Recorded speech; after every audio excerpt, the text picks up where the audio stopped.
خبر تولد عیسی مسیح.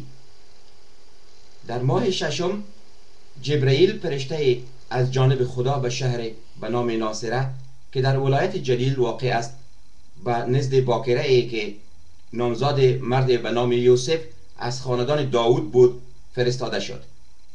نام این دختر مریم بود. فرشته وارد شد و به او گفت: سلام ای کسی که مورد لطف هستی، خداوند با توست. اما مریم از آنچه فرشته گفت بسیار پریشان شد و ندانست که معنی این سلام چیست. فرشته به او گفت: ای مریم نترس، زیرا خداوند به تو لطف فرموده است. تو حامله خواهی شد و پسری خواهی زایید و نام او را یشوع خواهی گذاشت. او بزرگ خواهد بود و به پسر خدای متعال ملقب خواهد شد. خداوند خدا تخت بادشاهی جدش داوود را به او عطا خواهد فرمود. او تا به ابد بر خاندان یعقوب فرمانروایی خواهد کرد و بادشاهی او هرگز پایان نخواهد داشت. مریم به فرشته گفت: این چگونه ممکن است؟ من با هیچ مرد رابطه نداشتم. فرشته به او جواب داد: روح القدس به تو خواهد آمد و قدرت خدای متعال بر تو سایه خواهد انداخت و به این سبب آن نوزاد مقدس پسر خدا نامیده خواهد شد. بدان که خویشاوند تو الیزابت در سن پیری پسر در رحم دارد و آن کسی که نازا به حساب می آید اکنون 6 ماه از حاملگی او می گذرد، زیرا برای خدا هیچ چیزی محال نیست. مریم گفت: من کنیز خداوند هستم، همانطوری که تو گفتی ای فرشته بشود. و فرشته از پیش او رفت.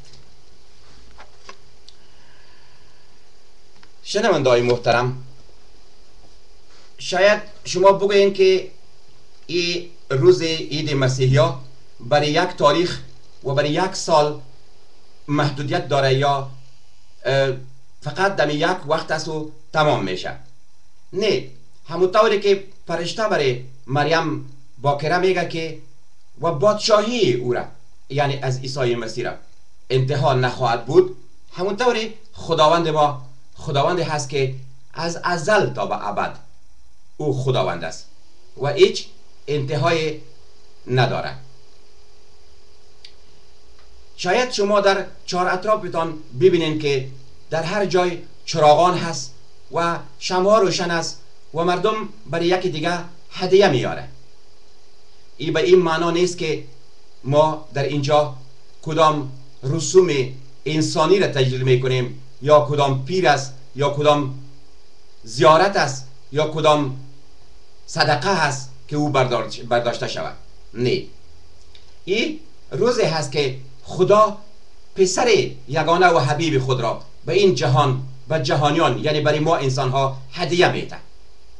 خدا قادر مطلق، خدای آفریده آسمان زمین، یگانه پسر عزیز خود عیسی مسیح را در این شب در پیش جبرئیل، توسط جبرئیل امین پیش مریم باکره میایه و میگه که تو فرزند به دنیا خواهد آوردی که نام او عیسی یعنی یشوع، که او قوم خود را از گناهانشان نجات خواهد داد.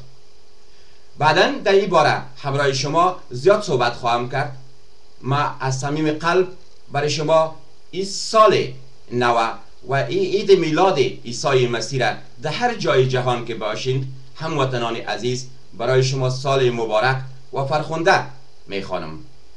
امیدوار هستم که سال دیگه از این سال بیشتر درباره عیسی مسیح خداوند بدانید و بفهمید که عیسی مسیح یک انسان معمولی، یک رسول معمولی یا یک پیغمبر نیست، بلکه او در الوهیاتش هم دوش خداست و هم یاور خداست و پسر خداست.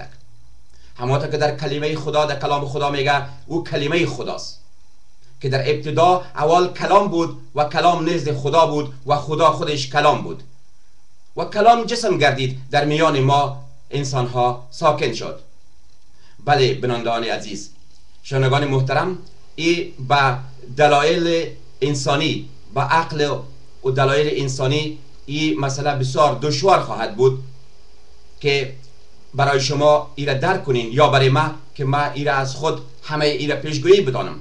لکن همه جوابای شما و همه سوالات ما از کلام خدا که یگانه کلام خدا کلام مقدس هست، که کلام خدا لا یتغیر هست، کلام خدا کلام ازلی و ابدی هست. چون خداوند می فرماید آسمان و زمین از بین خواهد رفت اما کلام من تا به ابدالابد زایل نخواهد گردید.